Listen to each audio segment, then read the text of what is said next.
Hello guys! Welcome back to my channel. Don't forget to like, share, and subscribe. Benz number 14.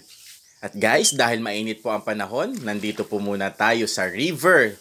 Ayan. So, sa panahon po ngayon is mainit at maalinsangan. So, hindi na po kami pumunta sa sea o sa dagat guys. Dito na lang po kami ng tropa ko. Sa dati namin pinapaliguan nung po kami ay mga young pa o ibig sabihin mga musmus pa guys. So, kaya naman, eto, tara, samahan nyo kami magpalamig dito sa river ng Bayabas. So, yung Bayabas is lugar po yun dito sa Quezon Province, guys. So, dahil po babaw po ang tubig, kami na lang po ang naghukay kung saan po kami maliligo dito. Actually, guys, ayan, lumublog na lang po tayo, guys, dito. Diba, guys, okay? sarap maligo. So, ayan, nakakatuwa yung ginagawa namin. Parang bata lang din nung unang panahon, nung kami ay bata pa talaga. Tara, guys, enjoy lang natin ang paliligo dito sa Bayabas River. Dalawa po kami dito guys, kasama ko po yung tropa ko. Yung tropa ko po nandun sa may pinakaunahan ko. Ayan, doon naman po siya naliligo sa taas. Yan, nagpapalamig po kami dahil sa init ng panahon. Ito, sabi namin, tara doon sa ilog at doon tayo magpapalamig. Yun, liligo pala kami. So ayan, nakahiga po kami dito sa may ilog guys. So, yan, naalala tuloy namin nung kamusmusan namin. So, kahit hindi kami payagan ng aming mga magulang, so talagang pumupunta pa rin kami at naliligo kami sa ilog. Kagaya ng ganito, guys, lalong-lalo na kapag katanghali ang tapat or summertime. So, instead na pumunta kami ng beach, so dito na lang. So, at least dito, guys, libre at yung water nito is galing po sa bukal. So, bundok po ito, guys. So, biro nyo, guys, mula sa bayan, pumunta pa kami dito sa kabundukan para lang maligo dito sa bukal, di ba? So, ayan, guys. So, enjoy lang namin ngayon, guys, ang aming paliligo. So, guys, tara. Until the end, samahan nyo po kami.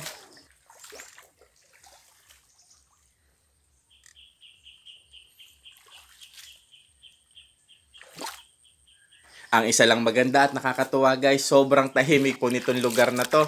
So yung kaluskos mismo ng tubig, halos wala po tayong marinig guys, pati yung sa ating kapaligiran. Pero sa totoo lang guys, dyan po sa taas na yan, nandyan po may mga kabahayan po yan kahit po kabundukan itong aming pinuntahan para lang maligo guys.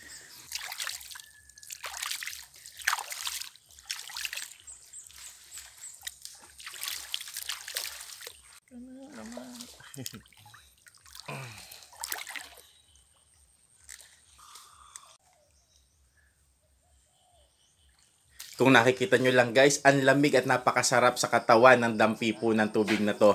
Dahil ito po ay mula po sa bukal dito sa bundok. Ayan. Kaya naman balik tayo, humiga muna ulit tayo dito sa tubig ng bukal. At itong tropa ko gumawa ng paraan para mas lumalim daw po yung aming pinapaliguan. So nagharang po siya dito ng kahoy. And then ayan, naghukay po siya dito sa may aming pinapaliguan guys. So naalala ko pa nung kabataan namin, ganito rin yung ginagawa namin noon. Ngayon dekada na, ayan, mga tatay na ay ganun pa rin ang kaulitan.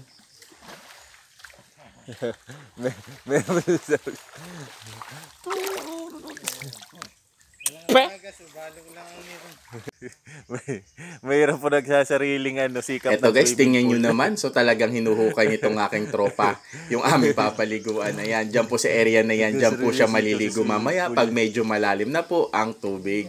Yan. Nakita mo ba kayong kalabaw? Ayan, kulay itim. Kalabaw, dalawa. Mayroon pa po doon sa taas, isa. White top black. Black and white.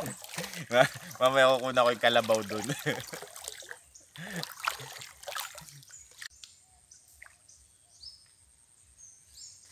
Makapanood nito ay. Saan kaya naliligo yung dalawang yan? Sabi yung Marites. Taib na. Hinukayan lang po namin ito, hiniga namin. Siya lang pala. Hindi po pala ako naghukay.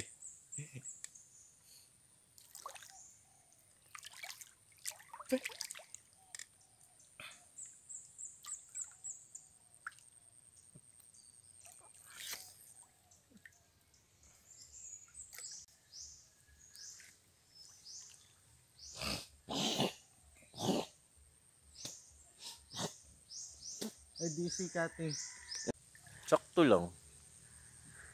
Parang ba naman Bagay, malawak din naman. Dalo. Kalabaw 1, Kalabaw 2. Mamaya po yung Kalabaw 3. Pag-ahon namin din.